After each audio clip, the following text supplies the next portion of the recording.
we have a problem in the retail investment community. And that problem lies within the retail investors themselves, as well as the content creators on YouTube, pundits on CNBC, and even the fund managers that manage tens of billions of dollars. In this video, I'm first going to outline how we can determine the signal from all this noise on YouTube, CNBC, and wherever else you may find it. And second, I'm going to discuss some of the real issues I see with the dishonest way that a lot of content creators and pundits behave. So let's get right into it. It's no secret that communication, information gathering, and distribution have taken large strides over the past 10, 25 years. Although it has been a very helpful and innovative evolution of technology that allows us to talk with friends across the entire globe and send money at the speed of light, it has also ruined the returns of many investors who rely on this exorbitant amount of information. The emergence of the internet and social media has enabled this high level of low quality information to spread like wildfire, and many investors fall into this trap, leading them to make very costly mistakes. What I'm getting at here is that although this rapid transfer of information is good for many reasons, it can often distract investors from the larger picture and thesis that made them invest in the first place, and question their investments off of fear, uncertainty, and doubt that is constantly spread on these platforms, sometimes with not the best of intentions. Before we try to understand how to determine the signal from the noise, we have to first understand why it's important to hone in this BS detector, one could say. Now, to display this, consider someone who doesn't know a lot about finance, and they see a video by the Wall Street Journal describing the best all-weather funds to invest in. It describes a diversified basket of index funds that have a great performance over time. Now, then compare that to the same person seeing this article by the Wall Street Journal, titled, "Another Black Monday May Be Around the Corner." And that person freaks out because a trustworthy news publication is telling them that right now it may not be a good time to be invested, and they rush to liquidate some of their holdings. Now, this right here is a more novice example of what I'm trying to get at, but even investors like Bill Ackman and Terry Smith, who have great track records and manage tens of billions of dollars, have fallen prey to the pressure of the market and this overall sentiment that it is driving.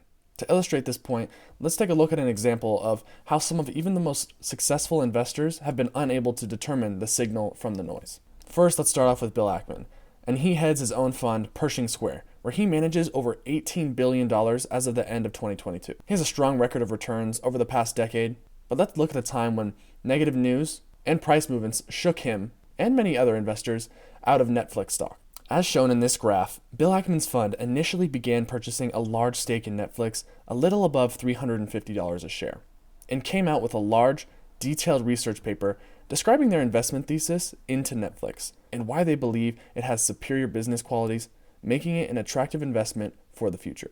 After a second quarter of disappointing results from Netflix in terms of subscriber growth and a large community expressing doubts about the future of Netflix based on the past couple of quarters, Ackman and his fund decided to sell out of their position at approximately $225 a share, representing well over a 30% loss on that position. Now, since then, we have seen Netflix trade all the way back up to over $430 a share. Now, I'm not pointing this out to say, wow, look at this crappy trade that they made, but rather to use this as an example of what happens when you start to listen to market sentiment and get shaken out of your core thesis when making individual investment decisions. His firm had done the due diligence and came to the conclusion that Netflix was an attractive long-term hold based on the growing streaming market, their operating leverage, and the other superior business qualities that the king of streaming possesses. Yet when the losses started to stack up and the market was panicking, instead of doubling down on his investment that he had made with a lot of research, he folded and sold at near the lows.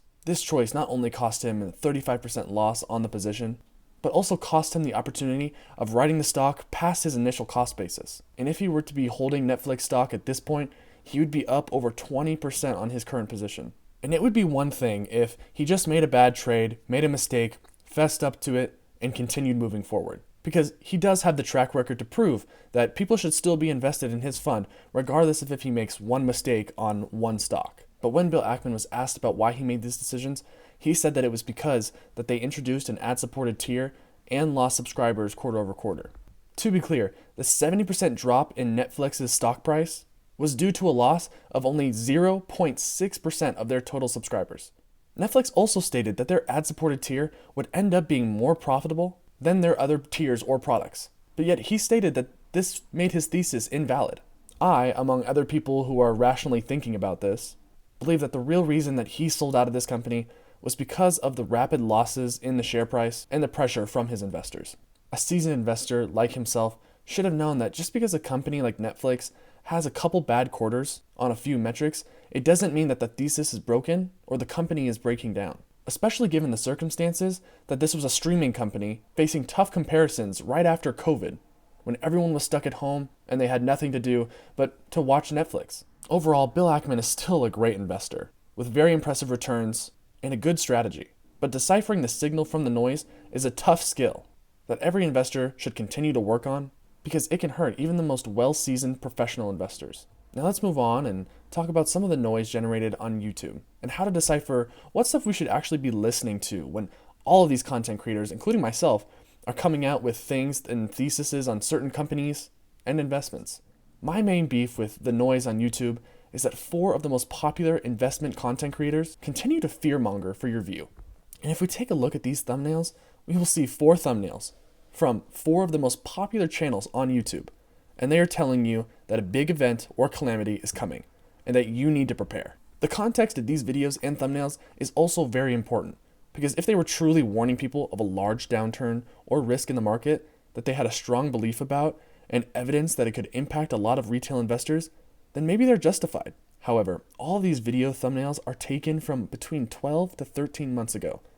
If you have been keeping up with the market at all, you know that over the past 12 months, the stock market has increased over 12%. So not only were they calling for a large stock market crash and were incredibly wrong, but they were also profiting off of the people of which they were trying to convince. Now, I'm not trying to pick on these 4 individuals in particular, because there are dozens of channels that try to be sensational in this type of way. But what I am saying is that, in my opinion, these types of videos need to stop. If you scroll through many of their thumbnails, as well as others, you will see that they are dishonestly attempting to make people anxious about their portfolio and tune in to what they have to say so they can somehow scave by without being harmed. What I think the YouTube investment community should be like is people sharing their research, their ideas, their ups and downsides to other people's investments in a constructive way that's trying to find the truth and not trying to bait people in by the fear of losing money just so you can get your share of ad revenue. Now again, I'm not trying to spread any negativity directed at these YouTubers, but I think it's just wrong to bait people into a video telling them their life savings is at risk just to string them on long enough to get your ad revenue. And then toward the end of the video, discussing how your investment strategy hasn't really changed at all, even given the world-ending financial news that you're presenting. And to be frank, it's just dishonest. And even though you disclaim in every video that it's not financial advice, this news you're covering and fear you're spreading is affecting these investors' returns, because they might sell out of a stock or index fund that they now think is too risky, when in reality, you were just trying to make your video a 1 of 10. Now that being said, it is still really important to do your research as an investor and hear what others have to say about a certain company, stock, or index fund, or whatever it may be. But I think the best thing that retail investors need to learn how to do, and something I'm actively trying to get better at, is strengthening the so-called BS detector. And that can save you massive amounts of time, money, and stress. Now I understand that to certain people, this video may come off as pouty or like I'm trying to start a fight or some drama. And trust me, I'm not.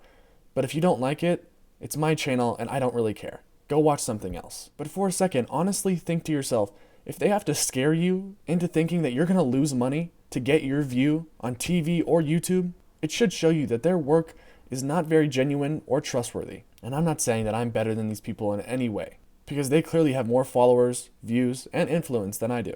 I just think that if you're trying to get attention by scaring people into thinking that they're going to lose their hard-earned money just to get some airtime on TV or YouTube, then you might not be providing actual value to your viewers. I also want to say that it's really important to know the difference between making a wrong prediction on a stock or the market movements and intentionally trying to be sensational to make money when you know it's not the truth. And the latter half is the thing that I'm trying to address in this video. And with that, that's all I had for you in this one.